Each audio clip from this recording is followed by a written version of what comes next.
أيها الذين آمنوا صلوا عليه وسلموا تسليما اللهم صل على محمد وعلى آل محمد كما صليت على إبراهيم وعلى آل إبراهيم إنك حميد مجيد اللهم بارك على محمد وعلى آل محمد كما باركت على إبراهيم وعلى آل إبراهيم إنك حميد مجيد حسن تدبير حبيبي बरकते अहमद हसन हुस्न तदबीर हबीबी बरकते अहमद हसन हिम्मते कल्बे वदूदी रौनके रोज़ारे हो इत्तिबाए सुन्नते अहमद हो उसके रंग हो इत्तिबाए सुन्नते अहमद हो उसके रंग हो हक ताला कै खुरीदारो फया बाजार हो तू गुजाओ सुन्नते अहमद गुजा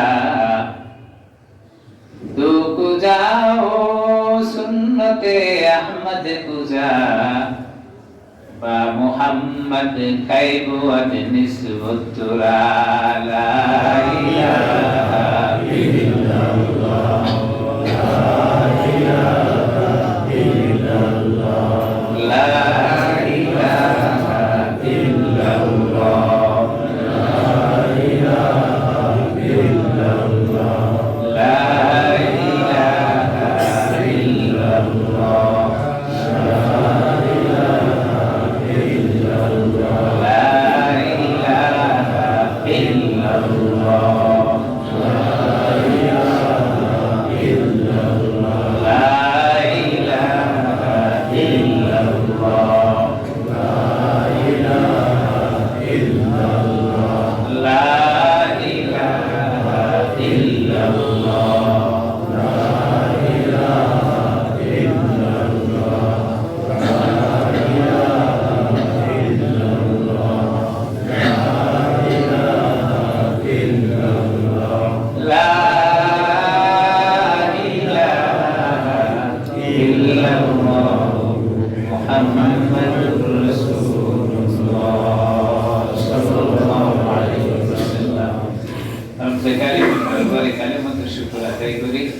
যিনি আমাদেরকে জুমার দিনে আল্লাহ তাআলার ঘরে আসার মতো বসার মতো তৌফিক দান করেছেন সেই সাথে কোরআনে হাকিমের কিছু কথা বলবার ও শুনবার মতো আল্লাহ তাআলা সুযোগ করে দিয়েছেন জবান খুলে অন্তরের অন্তঃস্থল থেকে মহব্বতের সাথে বলি আলহামদুলিল্লাহ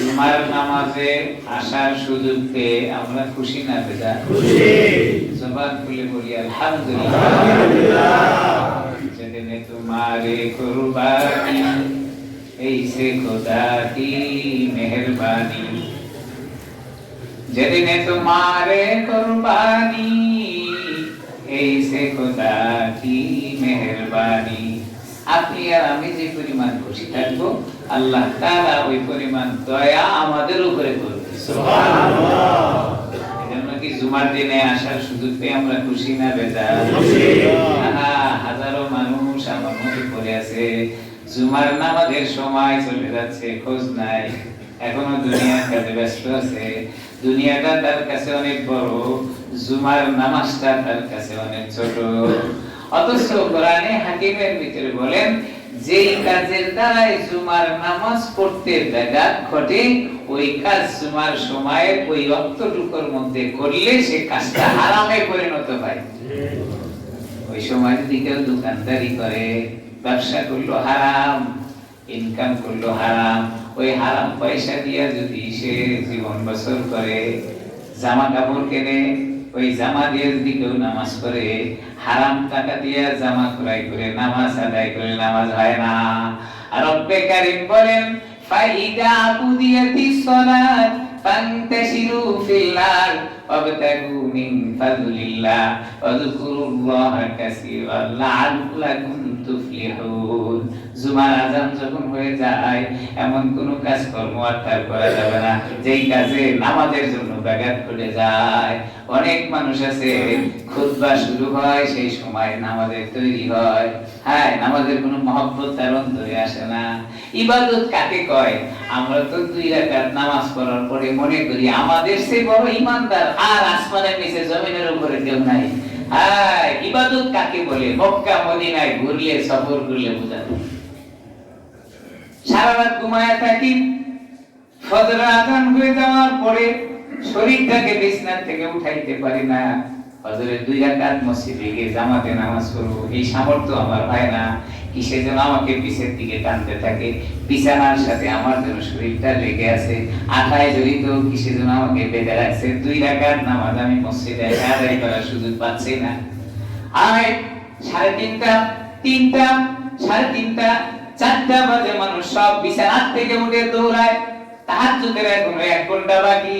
যারা মক্কা মদিনায় গেছেন জানেন তাহাজ্জুদের সময় আযান হয়, তাহাজ্জুদের জন্য আযান দেয়, আহ্বান করে, মানুষ তখন তাহাজ্জুদের জন্য দৌড়ায়।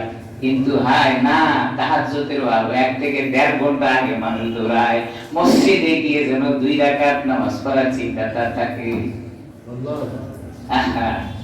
যারা দেখছেন গেছেন আপনাদের চোখের সামনে এগুলা ভাসে। কি ইবাদত কি? 2 রাকাত ফজরের নামাজ মসজিদে এসে পড়তে পারতেছি না, আমি বড় ঈমানদার। তারা কি সারা জীবন নাপাকের ভিতরে পড়ে থেকে 2টা সিজদা দেওয়ার পরে যদি মনে করি যে আমার চেয়ে বড় আবেদ আর কেউ নাই, তো সারা জিন্দেগি তারা তাহাজ্জুদের নামাজের 1 ঘন্টা 2 ঘন্টা আগে মসজিদে দৌড়ায়, এরপরে পয়সা থাকার পরে তাহাজ্জুদের আযান হয়ে গেলে তাহাজ্জুদ শুরু করে। তো তারা কি? अल्लाह आमल से बनती है जिंदगी और जन्नत भी जहन्नम भी। মানুষের জিন্দেগি তৈরি করার জন্য যে জিনিসটার প্রয়োজন সেটা হলো আমল। সম্পদ দিয়ে মানুষ কোনো কিছু করতে পারে নাই। দুনিয়ার জীবনেও সন্তান মানুষের কাজে আসে না। আখিরাতের জীবনের জন্য যদি আল্লাহর তরিকার উপরে না হয় সম্পদ কোনো কাজে আসবে না। বন্ধুরা আমার, মুসলমান ভাইরা আমার, খুব সংক্ষিপ্ত আকারে কিছু কথা বলবো। শারীরিক অবস্থা ভালো না, দোয়া নেওয়ার জন্য বসেছি। আল্লাহ যদি আমাকে কবুল করে তাইলে বলা সম্ভব। এই জিন্দেগির কোনো দাম নাই, এই হায়াতের কোনো দাম নাই, সম্পদের কোনো দাম নাই। যদি আপনি কিছু সম্পদ দুনিয়া থেকে নিয়ে যাইতে পারেন তাহলে আপনার জীবনের দাম। এই সম্পদটার নাম হলো আমল। আমল সে বনতি হয় জিন্দেগি, জান্নাত ভি আর জাহান্নাম ভি। আপনার শরীরটা অনেক মোটা, আপনার শরীরটা অনেক হৃষ্টপুষ্ট, চেহারা সুন্দর, এগুলার কোনো দাম আল্লাহ তাআলার কাছে নাই। যদি চেহারা সুন্দর আর বডি স্ট্রাকচারের দাম আল্লাহ তাআলার কাছে থাকতো, তৎকালীন সময়ে মানুষ 70 আর 80 হাত পর্যন্ত লম্বা ছিল। আপনারা জানেন অনেক মানুষের কবর দেখে আসছেন 120 হাত লম্বা কবর, এরকম অনেক মানুষ ছিল।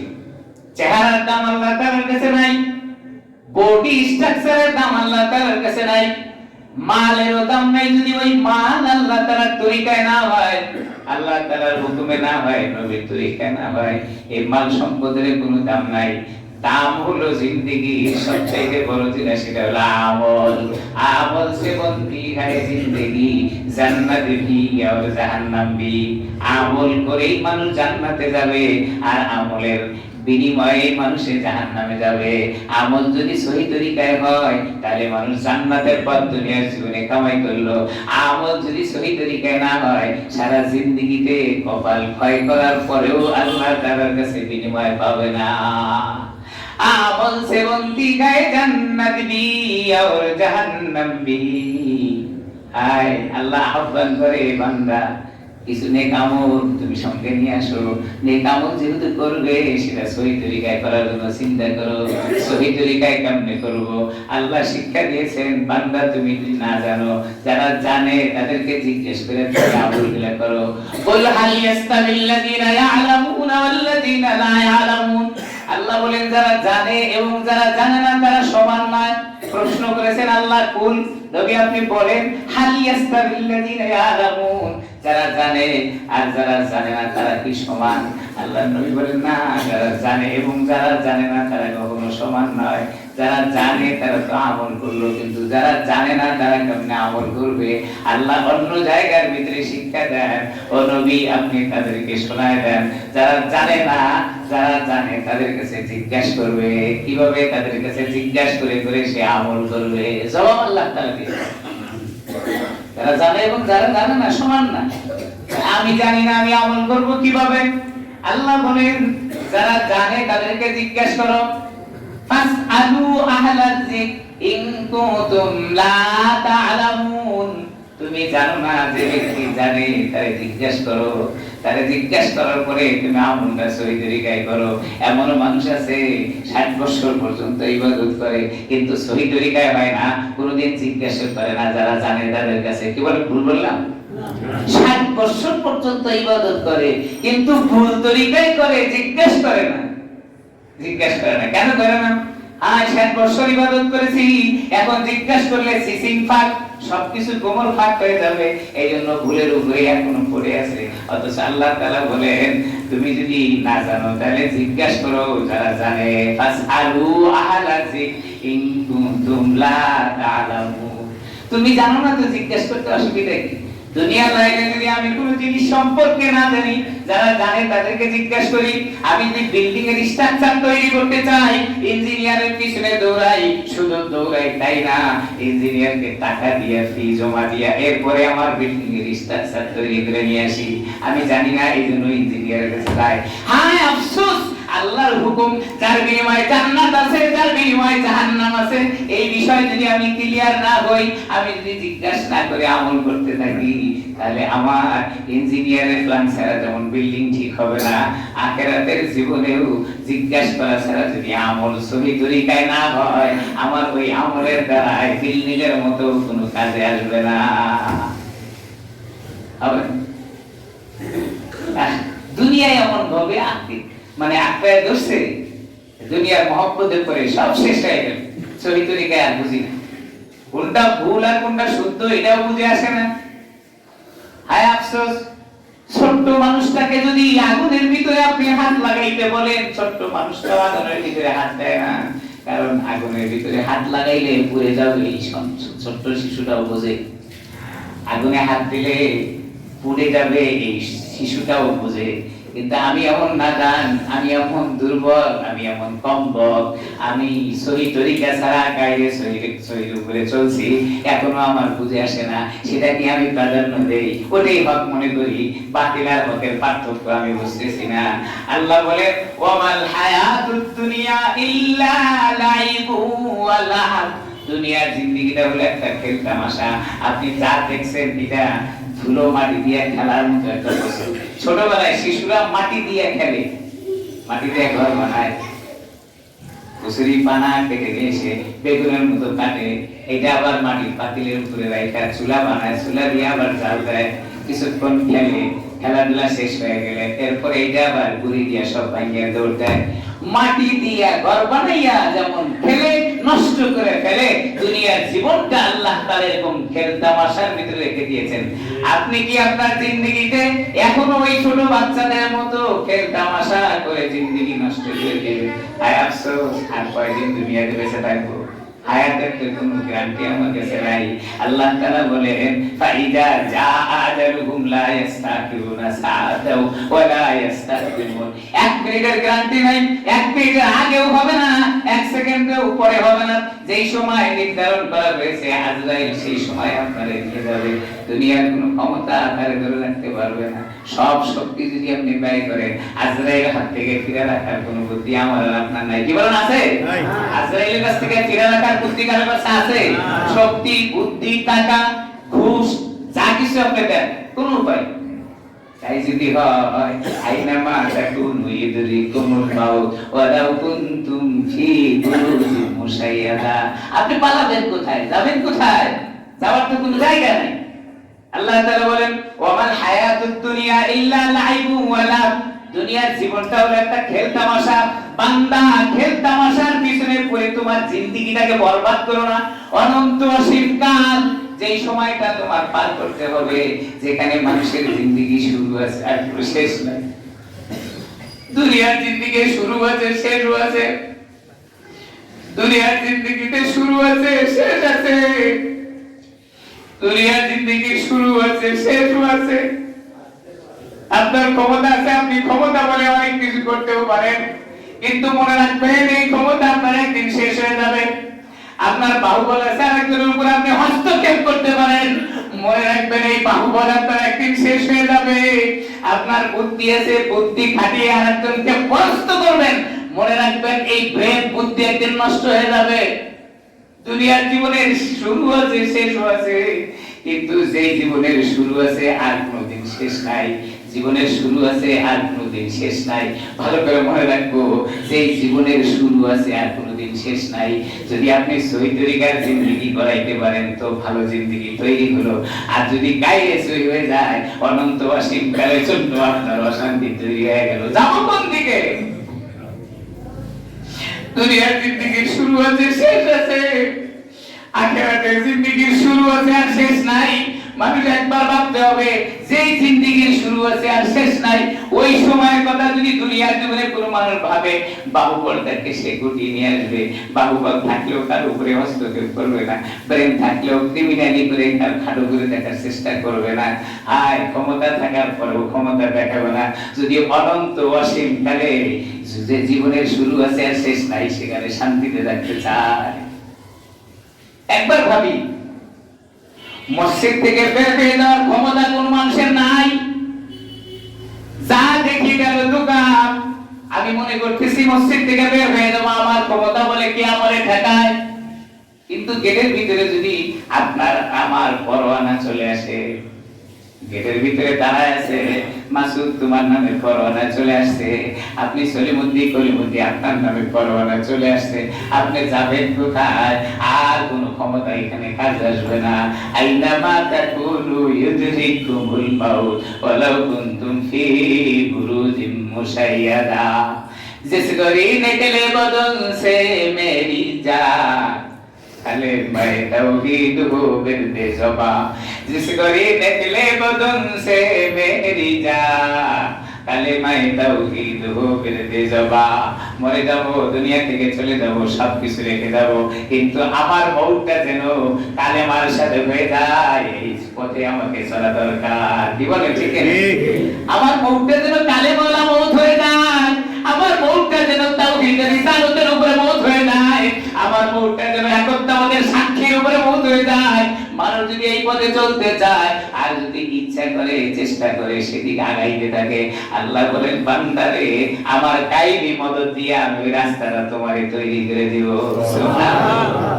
আল্লাহর মদদ চাইতো, কি বলে? হ্যাঁ, অনেক মানুষ আছে আল্লাহর মদদ ছাড়াই চলতে চায়, ব্রেন আছে, শক্তি আছে, মাল আছে, আল্লাহর মদদের দরকার কি? হ্যাঁ, ফেরাউনেরও ছিল, কি বলেন ছিল না?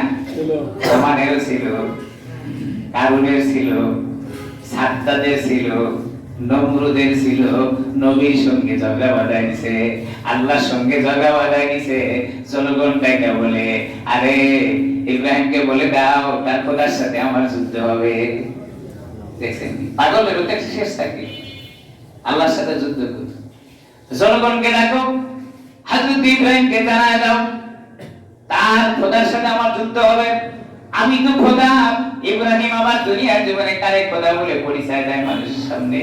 হয় না, হয় না, হবে না। জানায় দাও তার খোদার সঙ্গে আমার যুদ্ধ হবে। সময় দিয়ে দিল, শনিবারের দিন সকাল 10টায় অমুক স্কুল মাঠে, তার খোদার সঙ্গে আমার কিভাবে যুদ্ধ হবে? বোকার একটা শেষ থাকে। কোথায় পাবে আল্লাহকে? খোদাকে কোথায় পাবে? খোদার সাথে সে যুদ্ধ করবে।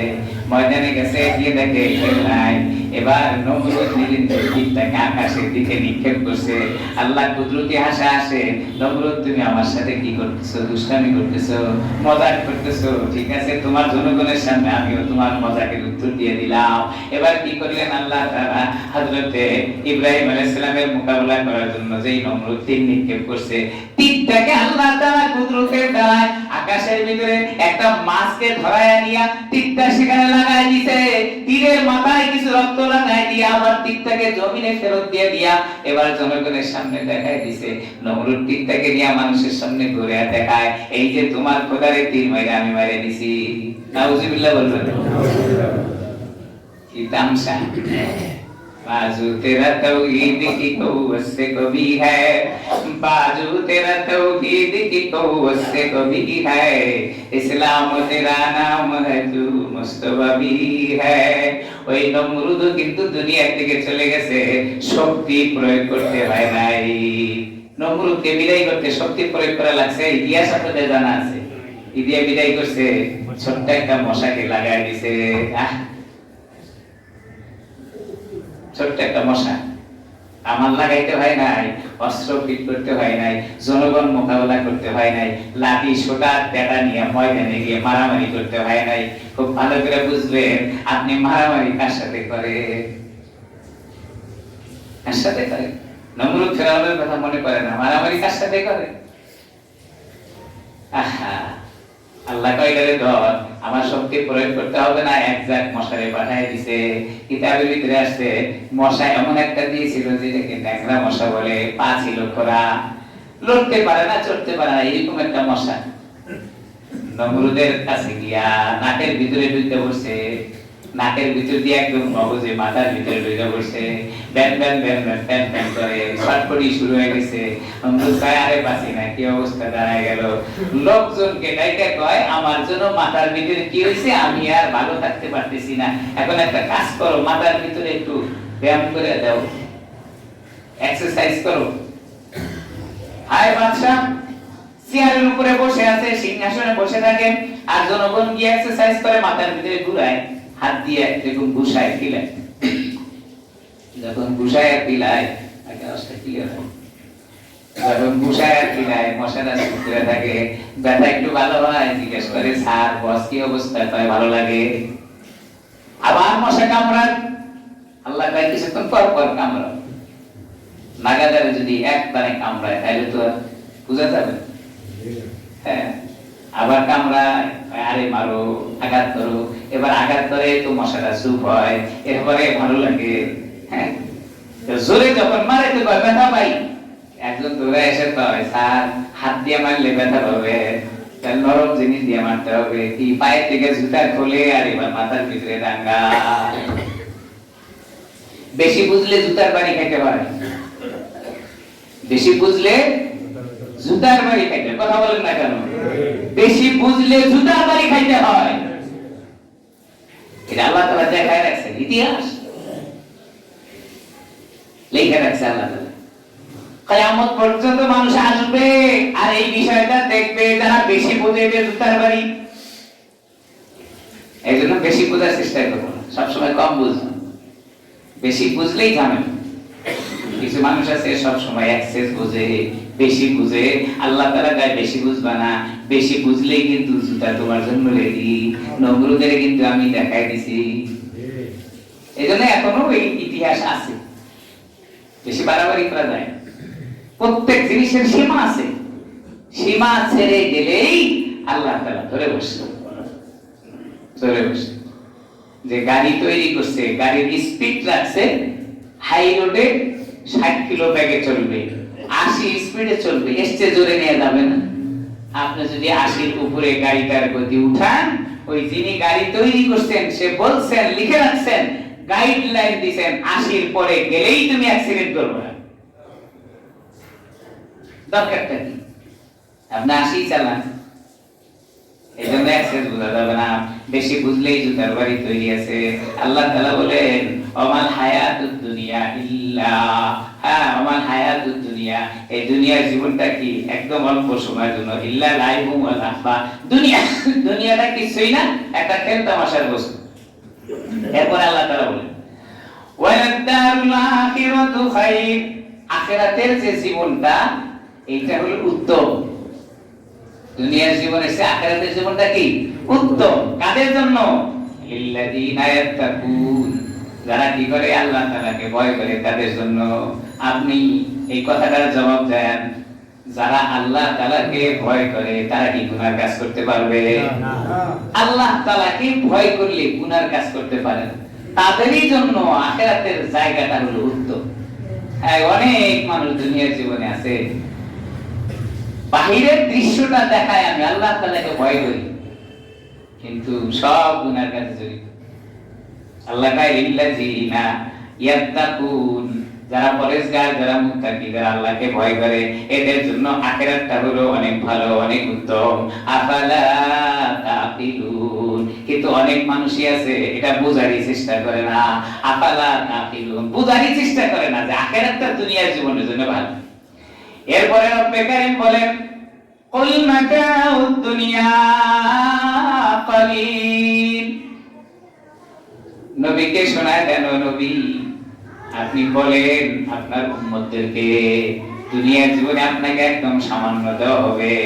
মাতাউন কালিল, এই দুনিয়ার সম্পদটা হলো একদম কম, একেবারেই নগণ্য, একেবারেই নগণ্য। এক সময় জ্ঞানের কথা বলছিলাম যে মানুষকে যে জ্ঞান দেওয়া হয়েছে কি পরিমাণ, সাগরের ভিতরে একটা সুই ফেলালে সুইয়ের উঠানের পরে সুইয়ের মাথায় যে পরিমাণ পানি থাকে এই পরিমাণ জ্ঞান সারা দুনিয়ার মানুষের মধ্যে বন্টন করা হয়েছে। এই বন্টনেরও সিস্টেম আছে কি, সুইয়ের মাথার পানিটাকে ভাগ করে অর্ধেকটা দেওয়া হয়েছে আমার নবীকে, আর বাকি অর্ধেকটা দেওয়া হয়েছে সারা দুনিয়ার মানুষদের। সুইয়ের মাথায় সাগরে সুই ফেলাইলে কয়েক টন পানি উঠবে, কি বলেন? সেই জ্ঞান দেওয়া মানুষ মানবরি করে। ঠিক তেমনই ভাবে দুনিয়ার যত মাল সম্পদ আমরা দেখছি, এই মাল সম্পদটা হলো একদম কম। কিসের তুলনায়? আখিরাতের তুলনায়। আখিরাতে আপনাকে যা দিবে সেই তুলনায় দুনিয়ার জিন্দেগীর মাল সম্পদ একদম কম। তাফসীরে কিতাবের ভিতরে লেখেন, একজন মানুষ জান্নাত পাই না, কত নম্বরে পাস? 33, 32.5 নাম্বার পাইছে। হাফ নাম্বারের জন্য এই বেচারা লাল কালি আসে। টিচার চিন্তা ভাবনা করলেন আধা নাম্বারের জন্য ফেল করে দেওয়া এটা কেমন দেখায়, 32.5 এর জায়গায় হাফ জমা দিয়া যোগ করে এরপরে আপনার 33 বানায় দিয়ে পাস করে দিয়েছে। আপনাদের কি মনে হয় এই ব্যক্তি কি পাস? হিসাব নিকাশ তো 32.5, তো 33 দিয়ে পাস করে দিলে আসলে কি পাস? এটা দয়ার দ্বারাই পাস। কিসের দ্বারাই পাস? এটা দয়া, দয়া করে পাস করে দিল। হাফ নাম্বার না দিলেও পারতেন, এক্সামিনের অধিকার আছে, সে হাফ নাম্বার নাও দিতে পারে, কারণ হিসাব নিকাশ আছে। আপনি জান্নাত পানি না, 32.5 নাম্বার পাইছেন, আল্লাহ কয় হায় রে, আমার বান্দাকে তো আমি জান্নাত দেওয়ার জন্যই বানাইছিলাম, এইজন্য হাফ নাম্বার যোগ করে 33 দিয়ে একটা জান্নাত দিয়ে দিয়েছে। সুবহানাল্লাহ। তো হাফ নাম্বার যোগ দিয়া 33 বানায়া একটা জান্নাত আপনাকে দিলেন। এই জান্নাতটা কত বড়? কিতাবের ভিতরে লেখেন, এই যে দুনিয়াটা আপনি দেখেন, এই দুনিয়াটার 10টা দুনিয়ার সমপরিমাণ একটা জান্নাত। সুবহানাল্লাহ। সে জান্নাত পাই না, 32.5 পাইছে, হাফ নাম্বার যোগ দিয়েছে। দয়া করে 32.5 ওয়ালাকে আল্লাহ তাআলা একটা জান্নাত দিবেন, এটা হলো দুনিয়ার 10টা দুনিয়ার সমপরিমাণ। আর যারা গ্রেড নিয়ে পাস করছে তাদের জান্নাতের হিসাব আপনি নিজে বাসায় গিয়ে করেন, এর কোনো হিসাব নাই, বেবাইরে হিসাব। যারা গ্রেড নিয়ে পাস করছে এদের আর কোনো হিসাব নেই, কি পরিমাণ জান্নাত আল্লাহ তাআলা দিবেন আল্লাহই ভালো জানে। কুল মাতাউদ দুনিয়া ইল্লা কালিল, দুনিয়ার সম্পদটা হলো একদম কম, একদম কম আখিরাতের তুলনায়। ওয়াল আখিরাতু খায়রুল লিমান ইত্তাকা, আর কি বলেন? আখিরাত হলো উত্তম ওই ব্যক্তির জন্য, লিমান ইত্তাকা, যে ব্যক্তি পরহেজগারি অবলম্বন করে। মুত্তাকি যে ব্যক্তি হয়, মুত্তাকি কাকে বলে? একবার বলেছিলাম, কাঁটাযুক্ত রাস্তায় হাঁটতে গিয়ে, আমাদের আঞ্চলিক ভাষায় এটাকে উপরা বলি, এক ধরনের ঘাস আছে রাস্তার দুই পাশ দিয়ে ভাই, আপনি এখানে হাঁটতে গিয়ে উপরাত থেকে বেঁচে থাকার জন্য যেমন আপনার জামা কাপড় গুটিয়ে রাখেন, দুনিয়ার জীবনে গুনাহ থেকে বাঁচার জন্য সেইভাবে গুটিয়ে থাকে যে ব্যক্তি, তাকে মুত্তাকি বলে। দেখেন তো আমার জিন্দেগিটা এরকম আছে কিনা। এখন গুনাহ না করতে চাইলেও গুনাহ হয়ে যায়, ঘরের বাইরে যাওয়ার প্রয়োজন নাই, ঘরের দরজা জানলা বন্ধ করে দিয়েও গুনাহ করার সুযোগ আছে, কেউ দেখে না। রাত্রিকালীন আপনি দরজা জানলা সব বন্ধ করে দিয়ে লাইট অফ করে দিয়ে গুনাহ করার সুযোগ আপনি পেয়ে যান। কিসের মাধ্যমে? ইন্টারনেটের মাধ্যমে, মোবাইলের মাধ্যমে। গুনাহ করার এত রাস্তা, তাইলে মুত্তাকি কিভাবে দাবি করবে? আল্লাহ তাআলা বলেন ওয়াল আখিরাতু খায়রুল লিমান ইত্তাকা, আখিরাতটা তাদের জন্য উত্তম যে ব্যক্তি মুত্তাকি দাবি করে। মুত্তাকি হওয়ার জন্য নিয়ত আছে তো আমাদের ইনশাআল্লাহ। শেষ সময়ে যদি কোনো ব্যক্তি মুত্তাকির কাতারে দাঁড়ায় যায়, পিছনের জিন্দেগীর গুনাহটা আল্লাহ তাআলা maaf করে দিবেন। সুবহানাল্লাহ। ওয়ালা তুযলামুনা ফাতিলা, আল্লাহ এক বিন্দু পরিমাণ আপনার উপরে আমার উপরে জুলুম করবে না। যেই পরিমাণ প্রাপ্য সেই পরিমাণ আল্লাহ তাআলা আমাকে দিয়ে দিবে, সেই পরিমাণ দিবে। আহা, ইসলাম তো আমরা খুব সহজভাবে পাইছি, এইজন্য ইবাদত বন্দেগীতে আমাদের মজা কম। যারা উহুদের ময়দানে গেছেন জানেন, উহুদের এত বড় পাহাড়ের পাদদেশে একটি বাউন্ডারির ভিতরে 70 জন সাহাবীর কবর আছে। তার ভিতরে একজন সাহাবীর নাম হলো হযরত হামজা রাদিয়াল্লাহু তাআলা। উহুদের ময়দানে যুদ্ধ করতে গিয়ে শাহাদাত বরণ করেছিলেন। ইতিহাস কি? হযরত হামজা রাদিয়াল্লাহু তাআলা ছোট মানুষ ছিলেন, মাত্র বয়সে। যুদ্ধের ডামাডোল ঘোষণা আসছে যুদ্ধে যেতে হবে। হযরত হামজা রাদিয়াল্লাহু তাআলা চলে গেছেন যুদ্ধ করার জন্য। উহুদের ময়দানে যুদ্ধ করতে করতে জীবনটাকে বিলীন করে দিয়েছে। 70 জনের কবরের ভিতরে 3টি কবরের চিহ্ন, ওই 70 জনের ভিতরে 3 জনের কবরের চিহ্ন পাওয়া যায়। তারপর আমাদের দেশে যেমন কবর এরকম না, আমাদের দেশের কবরগুলো তো বাবার দরবার সাজায়, একদম ইট দিয়ে সুন্দর করে বাউন্ডারি করে একবারে দামি টাইলস মার্বেল পাথর লাগায়া কবরের চিহ্ন করে রাখে। ইসলামের জন্য যাদের জীবন দিতে হয়েছে, যাদের জীবনের বিনিময়ে ইসলাম পেয়েছি, তাদের কবরের চিহ্নই নাই। ওদের ময়দানে 70 জন সাহাবী, একজনের কবর চিহ্ন নাই, 3 জন কবরের চিহ্ন আছে। তাও কতটুকু? ওই পুরা সমতল জায়গার ভিতরে সাইড দিয়া সামান্য একটু ইটের গাঁথনি, বোঝা যায় না যে এটা কবর নাকি, এটা চিহ্ন ওইভাবে করে রাখছে। প্রসিদ্ধ 3 জন সাহাবী, এজন্য তাদের একটু চিহ্ন ওইখানে এভাবে রেখে দিয়েছে। আপনারা জানেন মদিনাতে জান্নাতুল বাকিতে যতগুলো কবর আছে, কয়টা কবরের চিহ্ন আছে? চিহ্ন আছে। মাথার কাছে এত বড় একটা পাথর, পায়ের কাছে এত বড় একটা পাথর দিয়ে রাখছে, জিন্দেগিতেও বলতে পারবে না এটা অমুকের কবর। আর আমাদের দেশের কবরগুলোকে এত সৌন্দর্য করে রাখে, নিষেধ নিষেধ। উদাহরণ দেয় রাসূল আকরাম সাল্লাল্লাহু আলাইহি সাল্লামের রওজা মুবারক তো ইট দিয়ে পাকা করা আছে, তার সাথে কার তুলনা করো? আল্লাহ রাসূলের জন্য এটা খাস, রাসূলের সব আমল উম্মতের জন্য করা যায় নাই। যদি তাই হইতো আল্লাহ রাসূল 11টা বিবাহ করেছিলেন, আপনার জন্য 11টা বিবাহ করা জরুরি ছিল। আছে কোন মানুষ করতে পারবে? করতে পারবে না, আল্লাহ নিষেধ করেছেন। ওইটা রাসূলের জন্য বিশেষ। এইজন্য রাসূলের কবরটাকে বাউন্ডারি করে রাখছেন, এর আপনার কবরটাকে ওইরকম সুন্দর করে রাখবেন, করা যাবে না। ইসলামের জন্য জীবন দিয়েছিলেন 70 জন সাহাবী, তার ভিতরে 3 জনের চিহ্ন পাওয়া যায়, আর বাকিগুলা মাটির সাথে মিশাই দিয়ে রাখছে। কবরস্থান যেটা বোঝার কোনো উপায় নেই, যারা গেছেন দেখছেন, কবরস্থান যেটা বোঝার কোনো উপায় নেই, একদম সমতল মই দিয়া সমান করে রাখছে। আমাদের কি হবে? তাহলে ইসলামটাকে সহজভাবে পাইছি, এইজন্য ইবাদত বন্দেগীতে আমাদের মন কিভাবে ঝুঁকতে পারে, ঝুঁকাইতে পারে। আমার ভাইরা, দুনিয়ার মহব্বতটা অন্তর থেকে একটু কমাই দিতে হবে। কি বলে? দেব তো ইনশাআল্লাহ। আখিরাতের জন্য তৈরি হব তো ইনশাআল্লাহ। কোনো সময় নাই, কোনো সময় নাই। ঘরে চলে যাওয়ার পরে যদি আজরাইল চলে আসে আমার কি হবে? একবার ভেবে দেখি, যদি আজরাইল আমার আসি ডাক দিয়ে যায়, আমার কি হবে? কত মানুষ আমার চোখের সামনে চলে গেল, আর কোনোদিন ফিরে আসবে না। আমার চোখের সামনে কত যুবকরা চলে গেল, আর কোনোদিন তাদেরকে ফিরে পাবো না। এই ধারণা যদি কোনো মানুষ করি, আমার বয়সটা অনেক বেশি হয়ে গেলে দুনিয়া থেকে যাব, চুলদারি পাকলে দুনিয়া থেকে যাব, দাঁতগুলো পড়ে যাওয়ার পরে দুনিয়া থেকে যাব, এমন নিছক ভুল ধারণার ভিতরে যারা আছে, তারা দুনিয়ার জীবনেও ক্ষতিগ্রস্ত, আখিরাতের জীবনের জন্য ক্ষতিগ্রস্ত। খাসারাত দুনিয়া ওয়াল আখিরা। কোন মুমিন, কোন মুত্তাকি, কোন পরেজগার, কোন আকলমন, কোন জ্ঞানী মানুষ দুনিয়ার জীবনে ক্ষতিগ্রস্ত হইতে পারে, কিন্তু আখিরাতের জন্য কখনো ক্ষতিগ্রস্ত হওয়ার বাছাই করবে না। কি বলেন? করবে? দুনিয়ার জীবনেই করে না তো আখিরাতের জন্য কেমনে করে? ব্যবসায় লস হবে এইজন্য হাজারো মানুষের পরামর্শ নেয় যেন লস না হয়, তো আখিরাতের জিন্দেগিতে আমার জীবনটা যেন নষ্ট না হয় এইজন্য যারা জানে তাদের কাছ থেকে পরামর্শ করে আমল করার চেষ্টা করব। কি বলেন? করব তো ইনশাআল্লাহ। আল্লাহ তাআলা ওই কথা যারা জানে তাদেরকে জিজ্ঞেস করো, ফাসআলু আহলা যিকরি ইন কুনতুম লা তা'লামুন। কোন একটা বিষয় আমার জানা নাই, আমি জিজ্ঞেস করে সেই তরিকার উপরে আমল করার জন্য চেষ্টা করব। কি বলেন? করব তো ইনশাআল্লাহ। হায় হায় কত সুন্দর কথা। ইত্তেবায়ে সুন্নতে আহমদ হুসকে রঙ্গেউ। আমি যদি সুন্নতের ইত্তেবা করি তাহলে সুন্নতের রং আমার শরীরের ভিতরে লেগে যাবে। সুন্নতের ইত্তেবা করলেই সুন্নতের রং আমার লেগে যাবে। ইত্তেবায়ে সুন্নতে আহমদ হুসকে রঙ্গেউ হক তাআলা কাই খরিদারো কাই বাজারে হো। এই দুনিয়ার জীবনে সুন্নতের রং লাগানো ছাড়া আপনি যে যাবেন সুপারিশ করবে কে? সুন্নতের রং লাগানো ছাড়া সুপারিশ করার কোনো সুযোগ নেই।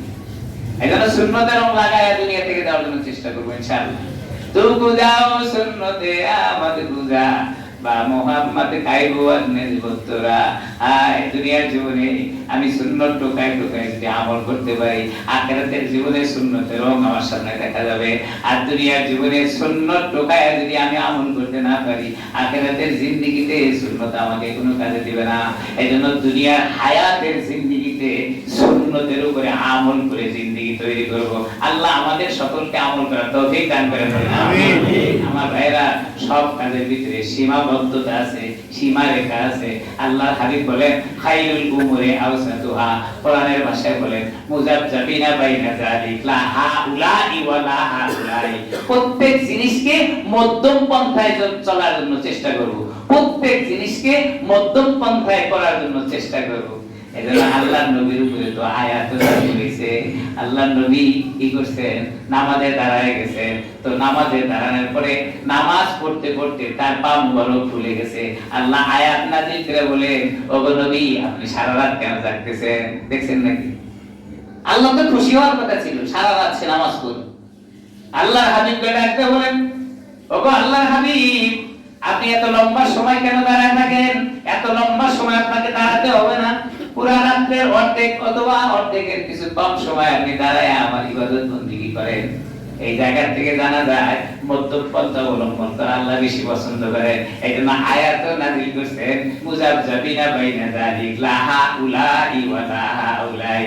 আল্লাহর হাবিব বলেন খাইরুল উমুরি আওসাতুহা। মধ্যম পন্থা অবলম্বন করলে সবচেয়ে বেশি ভালো। সব কিছু মধ্যম পন্থা। আপনি খাইলেন, আপনার পেটের ভিতরে জায়গা আছে, 2 কেজি চাউলের ভাত আসবে, আপনি এখন 2 কেজি মেরে দিলেন, অবস্থা কি হবে? আপনি লড়তেও পারবেন না, চড়তেও পারবেন না, বসতেও পারবেন না, উঠতেও পারবেন না।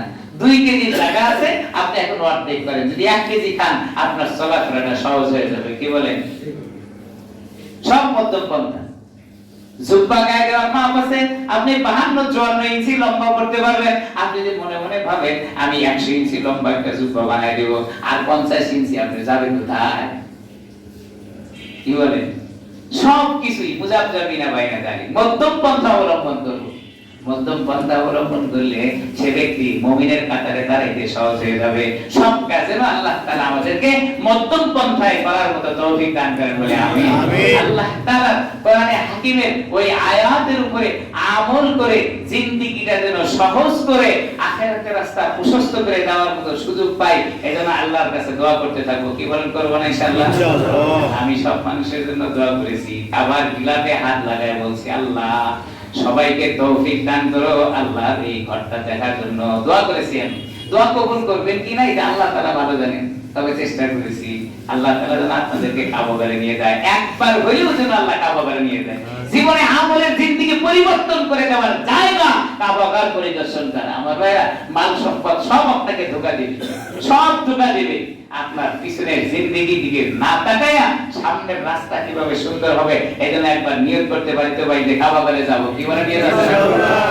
নিয়ত করবে করবেন, দোয়া করবেন, চেষ্টা করবেন, আল্লাহ ব্যবস্থা করে দিবে। আমি বলবো টাকা জমায়া যদি কেউ হজ উমরা করতে চান, জিন্দেগিতেও তাও দেওয়া সম্ভব হবে না।